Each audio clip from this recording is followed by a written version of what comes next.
A divine goddess's shield versus a 50,000-watt laser.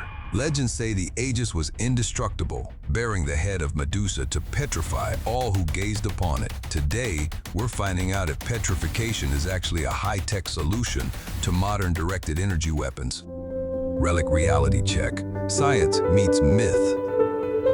Our host, Sarah Ann Marcus. She's all about material science, ballistics, and energy output.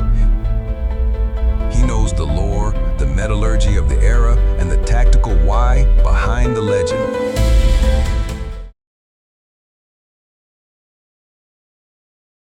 Sarah, look at the geometry here. The scales on these snakes are angled specifically to create anisotropic scattering. Anisotropic scattering is a phenomenon where light is reflected or scattered in a specific direction rather than evenly. By angling the bronze scales like a series of microscopic prisms, the Aegis could, theoretically, a concentrated laser beam, spreading the energy across a wider surface area to prevent a localized melt-through.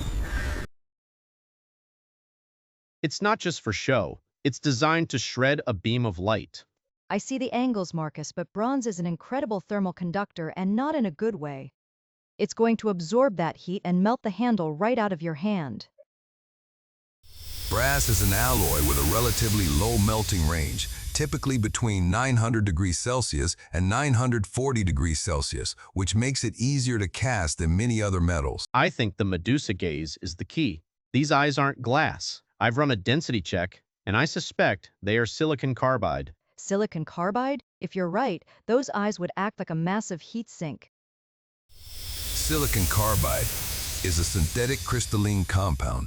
It's used in modern tank armor and high-performance brakes because of its extreme hardness and thermal conductivity. If Marcus is right, these inserts wouldn't just sit there. They would actively pull thermal energy away from the impact zone and dissipate it into the bronze frame. But a 50-kilowatt beam will still find the weakest link in that bronze. The test is set. Sarah has calibrated the 50-kilowatt fiber laser. The hosts are monitoring the data from the safety of the bunker. The emitter lens focuses. The swivel arm provides flexible reach. The mounting rig secures the system. I've got the thermal sensors synced to camera 2, waiting for 4 to 6 to boot up. Marcus, if those eyes fail, the bronze will liquefy in 4 seconds. Watch the monitors. I'm watching. I'm betting on the geometry.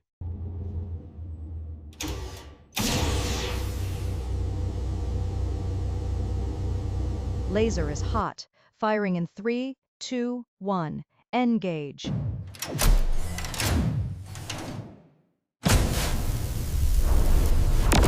Look at the diffraction. The snakes are glowing, but the beam is shattering. It's working, Sarah. The focal point is being shredded. Temperature is spiking at the eyes, 2,000 degrees, but it's holding. The silicon carbide is wicking the heat away into the main body of the shield. It's actually staying below the melting point. The laser has shut down. After a 10-second sustained burst, the Aegis remains structurally sound. For defensive utility against modern energy weapons, the results are clear. I'm impressed. The combination of diffraction and thermal wicking kept that bronze from failing. It's an S- for thermal management. I'm going S tier.